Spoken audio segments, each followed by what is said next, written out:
பார்க்கக்கூடிய ஒரு சில விஷயங்கள் இருக்கும் இல்லையா, அதை தான் வந்துட்டு இந்த வீடியோவில் நம்ம வந்து பார்க்க போகிறோம். ஒரு அழகான ஒரு ஈவினிங் டைம் ஒர்க்லாம் பார்த்துட்டு வர்றப்போ இந்த பஸ் ஸ்டாப்பில் வெயிட் பண்ணிட்டு இருந்தேன். அப்போ அந்த பஸ் ஸ்டாப்பில் வெயிட் பண்ணிட்டு இருக்கும்போது நான் நிறைய விஷயங்களை வந்து பார்க்க ஆரம்பித்தேன். அது எல்லாத்தையும் தான் உங்ககிட்ட நான் இன்னைக்கு வந்து ஷேர் பண்ண போகிறேன். நிறைய பேர் என்ன மாதிரியே பஸ் ஸ்டாப்பில் வந்து அவங்கவுங்க வீட்டுக்கு போகிறதுக்காக வெயிட் பண்ணிட்டு இருந்தாங்க. அந்த சமயத்தில் ரொம்ப நேரம் வெயிட் பண்ணதுக்கப்புறம் எனக்கான பஸ் வந்துச்சு. பஸ்ஸில் ஏறினேன். பஸ்ஸில் ஏறினதுக்கப்புறம் பார்த்தீங்க அப்படின்னா ரொம்பவே வந்துட்டு கூட்டமாக இருந்தது. ஏன் அப்படின்னா இப்படி டயத்துக்கு மட்டும்தான் அந்த பஸ் வந்து வரும் எங்கள் வீட்டுக்கு போகிறதுக்கு. ஸோ அந்த டயத்தில் பார்த்தீங்க அப்படின்னா அந்த பஸ்ஸில் அதிகமாக கூட்டம் ஏறுவாங்க. அப்படி தான் நானும் வந்து அடித்து பிடிச்சி உள்ளே ஏறி நிற்கிற அளவுக்கு ஒரு இடத்துல போய் நின்றுட்டேன். இடத்துல போய் நின்னதுக்கப்புறம் டிக்கெட் எடுத்தேன். டிக்கெட் எடுத்துட்டு நான் சுற்றி வந்து என்னெல்லாம் பண்ணுறாங்க அப்படிங்கிறத வந்து கவனிக்க ஆரம்பித்தேன். கவனிக்க ஆரம்பித்தப்போ பார்த்தீங்கன்னா நிறைய பேர் வந்துட்டு அவங்கவுங்க மொபைல் ஃபோன்ஸை யூஸ் பண்ணிகிட்டு இருந்தாங்க. கூட்டமாக இருந்தது. ஏன் அப்படின்னா அந்த பஸ் டயத்தில் தான், அது வந்து குறிப்பிட்ட டயத்துக்கு மட்டும்தான் அந்த பஸ் வந்து வரும் எங்கள் வீட்டுக்கு போகிறதுக்கு. ஸோ அந்த டயத்தில் பார்த்தீங்க அப்படின்னா அந்த பஸ்ஸில் அதிகமாக கூட்டம் ஏறுவாங்க.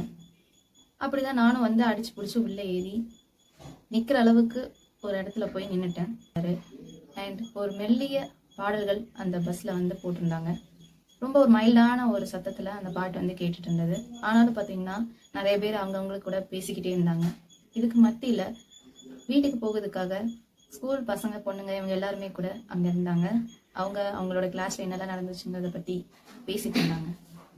இப்படி ஒரு அழகான ஒரு நார்மலான ஒரு ட்ராவல் போயிட்டு இருந்தது. ஒரு 2 பாட்டி இவங்க பேசிட்டு இருந்தாங்க. அவங்க ஏதோ பேசுகிறாங்க அப்படிங்கிறத நான் கண்டுக்காமல் இருந்தேன். நிறைய பேர் இறங்க ஆரம்பித்தாங்க. அந்தந்த ஸ்டாப்பில் இறங்க ஆரம்பிக்கும் போது எனக்கு ஒரு விண்டோ சீட் கிடச்சிது. அங்கே போய் நான் உட்கார ஆரம்பித்தேன். உட்காந்துட்டு நல்லா வந்து வேடிக்கை பார்த்துட்டு இருந்தேன். ஏன்னா எனக்கு வந்துட்டு விண்டோ சீட்னா ரொம்ப பிடிக்கும். யாருக்குள்ள விண்டோ சீட் பஸ்ஸில் வந்து ட்ராவல் பண்ணதுக்கு ரொம்ப பிடிக்குங்கிறத கமெண்ட்டில் பண்ணுங்கள். அண்ட் அதுக்கப்புறம் அங்கே உட்காந்து நான் கொஞ்ச நேரம் வந்து வேடிக்கை பார்த்துட்டு இருந்தேன். வேடிக்கை பார்த்துட்டு இருந்தப்போ வந்து அந்த சூரியனோட அந்த செங்கதிர்க்கும் அங்கே இருக்கக்கூடிய அந்த மரங்களை பார்க்கறதுக்கும் ரொம்ப அழகாக இருந்தது. பாதி தூரம் வந்ததுக்கப்புறம் அந்த ஒரு பிரிட்ஜ் வந்து இருக்குது. அந்த பிரிட்ஜில் வந்து பஸ் வர்றப்போ ஒட்டுமை அந்த சிட்டியோட வியூவும் வந்து ரொம்ப அழகாக தெரியும். அந்த பாட்டி 2 பேரும் என்ன பேசுகிறாங்க அப்படிங்கிறத கேட்க ஆரம்பித்தேன். ஒட்டி கேட்குறேன்னு நினைக்காதீங்க. ஏன்னா அவங்க முன்னாடி இருந்ததுனால நல்லாவே வந்து அவங்க பேசுறது கேட்டுச்சு. அவங்க பேசினதை நான் வந்து கவனிக்க ஆரம்பித்தேன். அவங்க என்ன பேசுனாங்க அப்படின்னா 2 பாட்டிங்க வந்து பேசிகிட்டு இருந்தாங்க. அதில் ஒரு பாட்டி இருந்துட்டு உனக்கு என்ன நீ நல்லா இருக்கியா அப்படின்னு சொல்லிட்டு ரொம்ப நாளுக்கு அப்புறம் அவங்க வந்து மீட் பண்ணி பேசிக்கிட்டாங்க. நிறைய விஷயங்கள் வந்து கேட்டுக்கிட்டாங்க. அப்போ அதுலேருந்து ஒரு பாட்டி வந்து சொன்னாங்க, நீ நினைக்கிற மாதிரி நான் இல்லை அப்படிங்கிறத பேச ஆரம்பித்தாங்க. என்ன சொல்கிற அப்படின்னு சொல்லி இன்னொரு பாட்டி வந்துட்டு கேட்டாங்க. நீ தான் உன் பையனுக்கு வந்து கல்யாணம் பண்ணி வச்சிட்டியே, அதுக்கப்புறமே ஏன் வந்து இவ்வளோ கவலைப்படுற அப்படின்னு கேட்டாங்க. அதுக்கு அந்த பாட்டி சொன்னாங்க, கல்யாணம் பண்ணி வச்சுட்டேன் தான். ஆமாம், என் பையனுக்கு எந்த பொண்ணை பிடிச்சிருக்கோ அந்த பொண்ணையே பார்த்து கல்யாணம் பண்ணி வச்சுட்டேன். ஆனால் நாட்கள் போக போக எனக்கு வந்துட்டு என்ன பண்ணுறதுனே தெரியல. ஏன்னா என் மருமகள் என்னையையும் என்னுடைய கணவரையும் கொஞ்சம் கூட மதிக்கலை. அவள் எங்களை வந்து ஒரு புழுவை பார்க்குற மாதிரி பார்க்குறா. அவளுக்கு வந்துட்டு அவளுக்கு பிடிச்ச டிஷ்ஷை சமைச்சு வச்சிடறாளே தவிர்த்து வயசானவங்க வீட்டில் இருக்காங்களே அப்படிங்கிற அந்த ஒரு நினைப்பே இல்லாமல் அவள் வாட்டுக்கு சமைச்சு வச்சிடறா. அது எங்களால் வந்து சாப்பிட முடிய மாட்டேது. இந்த வயசுலேயும் கூட நாங்கள் வேலைக்கு போய் சம்பாதிச்சு அதுக்கப்புறம் நாங்களே வந்து சமையல் பண்ணி சாப்பிட்றோம். ஸோ இந்த மாதிரியான நிலைமையில தான் நான் இருக்கேன் அப்படின்னு சொல்லிட்டு அந்த பாட்டி சொன்னாங்க. அதுக்கப்புறம் அந்த பாட்டி என்ன சொன்னாங்க அப்படின்னா, பையன் எங்ககிட்ட இருந்த வரைக்கும் நாங்கள் வந்து அவன் வந்து எங்களை பார்த்துக்கிட்டான், கவனிச்சான், தினமும் பேசுவான், இவ்வளோ விஷயங்கள் வந்துட்டு இருந்தது. ஆனால் கல்யாணத்துக்கு அப்புறம் அவன் என்னை கொஞ்சம் கூட கவனிக்கவே இல்லை. எங்கள் 2 பேர்த்தையும் நான் ஒன்று ரியலைஸ் பண்ணேன். அது என்னங்கிறத நான் உங்களுக்கு சொல்கிறேன். கல்யாணத்துக்கு அப்புறம் பசங்களாக இருக்கட்டும், அவங்க என்ன பண்ணுறீங்க அப்படின்னா ஒரு சின்ன தவறு பண்ணுறீங்க, ஆனால் அது ரொம்ப பெரிய இம்பேக்டை க்ரியேட் பண்ணுது. அது என்ன மிஸ்டேக் அப்படின்னு பார்த்தோம் அப்படின்னா, கல்யாணத்துக்கு அப்புறம் நீங்கள் உங்கள் ஒய்ஃப் உங்கள் குழந்தைங்க அப்படிங்கிற அந்த சர்க்கிள்குள்ளே நீங்கள் இருக்கீங்க. உங்களை பார்த்து சின்ன வயசுலேருந்தே உங்களுடைய தேவைகள் என்ன ஏது அப்படின்னு சொல்லிட்டு பார்த்து வளர்த்த பெற்றோர்களை வந்து பார்க்கறதில்ல. இதனால் அவங்களுக்கு தனிமையை வந்து அதிகமாக ஃபீல் பண்ண ஆரம்பிச்சிடுறாங்க. அது மட்டும் இல்லாமல் இந்த விஷயங்கள் எல்லாம் பார்க்குறப்போ என்ன தோணுச்சு அப்படிங்கிறத நான் சொல்கிறேன். என்னோட ஒப்பீனியன். இவங்க இந்த பேசினதுக்கப்புறம் எனக்கு தோண ஒரு சில விஷயங்களை வந்து நான் உங்ககிட்ட ஷேர் பண்ணணும்னு நினச்சேன். அது என்ன அப்படின்னு பார்த்தீங்கன்னா, நம்ம ஒரு லைஃப்பில் வந்துட்டு நம்மளை சின்ன வயசுலேருந்தே நம்மளை வளர்த்து ஆளாக்கி உங்களை ஒரு நல்ல ஒரு பொசிஷனுக்கு வச்சு உங்களுக்கு ஒரு கல்யாணம் பண்ணி அழகு பார்க்கக்கூடிய பேரண்ட்ஸை கல்யாணத்துக்கு அப்புறம் அவங்கள கண்டுக்கிறோமா?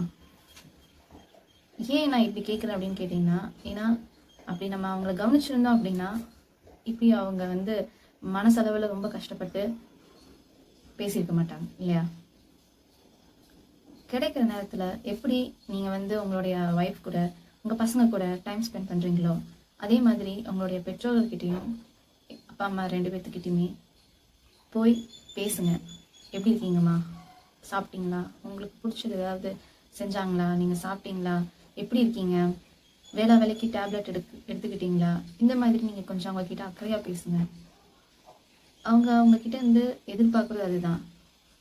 வயசாக ஆக அவங்க ஒரே ஒரு விஷயத்த வந்துட்டு ஒன்று தெரிஞ்சுக்கோங்க. ஏன்னா எனக்கு என்னோடய பாட்டி ரொம்ப பிடிக்கும். அவங்க எப்படின்னா ரொம்பவே வந்து ஸ்ட்ராங். ஆனால் அவங்க இப்போ இல்லை. அவங்க இறக்குறப்போ பார்த்தீங்கன்னா அப்படியே குழந்தையாகவே மாறிட்டாங்க. அவங்க வயசு ஆக ஆக அவங்க அப்படியே ரொம்ப குழந்தை மாதிரி ஆகிட்டாங்க. வச்சு பார்த்தப்போ எனக்கு விவரம் தெரிஞ்சப்போ பாட்டி வந்து பார்க்குறப்போ எனக்கு எப்படி இருந்துச்சுன்னா ரொம்ப போல்டான லேடின்னு தெரிஞ்சாங்க. ஆனால் அதுக்கப்புறம் அவங்களுக்கு ஏஜ் ஆக ஆக என்ன ஆச்சு அப்படின்னா அவங்க அப்படியே குழந்தை மாதிரி மாறிட்டாங்க. வயசாக ஆக ஒவ்வொரு பெற்றோர்களும் வந்து குழந்தை மாதிரி மாறிடுவாங்க. அவங்கள நீங்கள் சின்னதாக ஒரு விஷயம் பண்ணால் கூட அவங்களுக்கு ரொம்ப கஷ்டமாக இருக்கும். இதெல்லாம் வந்து கொஞ்சம் நம்ம நினச்சி பார்க்கணும். நீங்கள் டைம் ஸ்பெண்ட் பண்ணீங்க அப்படின்னா கண்டிப்பாக அவங்க தனிமையாக இருக்க அப்படிங்கிற அந்த ஃபீல் வந்து கண்டிப்பாக இருக்காது அப்படின்னு நான் நம்புகிறேன். மருமகள் அப்படின்னு சொல்லுவாங்க இல்லையா? அதாவது பையன் இருந்தாங்கன்னா அவங்களுடைய ஒய்ஃப் யாராக இருந்தாலுமே சரி, நீங்கள் சமைக்கிறது சாப்பிடுங்க. கூட கொஞ்சம் அவங்க எவ்வளோ சாப்பிட போகிறாங்க? கண்டிப்பாக வயசாகிட்டாங்க அப்படின்னா நிறையெல்லாம் சாப்பிட முடியாது. ஏதோ ஒரு 3 இட்லி 4 இட்லி அந்த மாதிரி ஏதாவது லைட் ஃபுட்டாக வந்து சாப்பிடுவாங்க இல்லையா? அது ரொம்ப நேரமே எடுக்காது. ரொம்ப செலவு பண்ணி செய்கிற அளவுக்கான டிஷ்ஷஸாக கூட இருக்காது. ரொம்ப லைட் ஃபுட்டாக தான் சாப்பிடுவாங்க. ஸோ அப்படி இருக்கிறப்போ அவங்களுக்கு நம்ம கொஞ்சம் டைம் ஸ்பெண்ட் பண்ணி அவங்களுக்குன்னு பிடிச்சதை வந்து நம்ம செஞ்சு கொடுக்கலாம். அவங்களுக்கு என்ன பிரச்சனை இருக்கோ அதுக்கு தகுந்த மாதிரியான உணவுகள் சமைச்சு கொடுக்கலாம். கண்டிப்பாக மனசு வச்சா யாராக இருந்தாலும் இதெல்லாம் பண்ண முடியும். ஸோ நான் சொன்னது வந்து உங்களுக்கு புரியும் நம்புகிறேன். இது வந்து என்னோட ஒப்பீனியன். நான் வந்து அவங்க பேசினப்போ நான் புரிஞ்சுக்கிட்டு இதுக்கு இந்த மாதிரி நடந்துக்கிட்டா நல்லா இருக்குமோ, இது அவங்களுக்கு நல்லா இருக்கும் அப்படின்னு சொல்லிட்டு ஒரு தாட் எனக்குள்ளே வந்து இருந்துச்சு. அதைத்தான் நான் வந்து உங்ககிட்ட நான் ஷேர் பண்ணுறேன். அதுக்கப்புறம் இதை நான் ரியலைஸ் பண்ணி கொஞ்ச நேரத்துலேயே என்னோடய ஸ்டாப்பிங் வந்துடுச்சு. நானும் பஸ்லேருந்து இறங்கி நடக்க ஆரம்பித்தேன் என்னோடய வீட்டை நோக்கி. வீட்டுக்கு வந்து சேர்ந்ததுக்கப்புறம் அந்த பாட்டி சொன்னது எனக்கு அப்பப்போ ஸ்ட்ரைக் ஆகிட்டே இருக்கும். ஸோ இந்த ஒரு விஷயத்த நான் உங்ககிட்ட ஷேர் பண்ணணும்னு நினச்சேன். உங்களுக்கு இந்த லைஃப் இன்சிடெண்ட் ரொம்ப பிடிச்சிருக்குன்னு நான் நம்புகிறேன். இதுலேருந்து நான் கற்றுக்கிட்டதை சொல்கிறேன். அதே மாதிரி இது உங்களுக்கும் யூஸ்ஃபுல்லாக இருக்கும் அப்படிங்கிறத நான் நம்புகிறேன். அடுத்த வீடியோவில் இதே மாதிரி இன்னொரு விஷயத்தோட உங்களை நான் சந்திக்கிறேன். Until then, bye from Twinkle Bellani.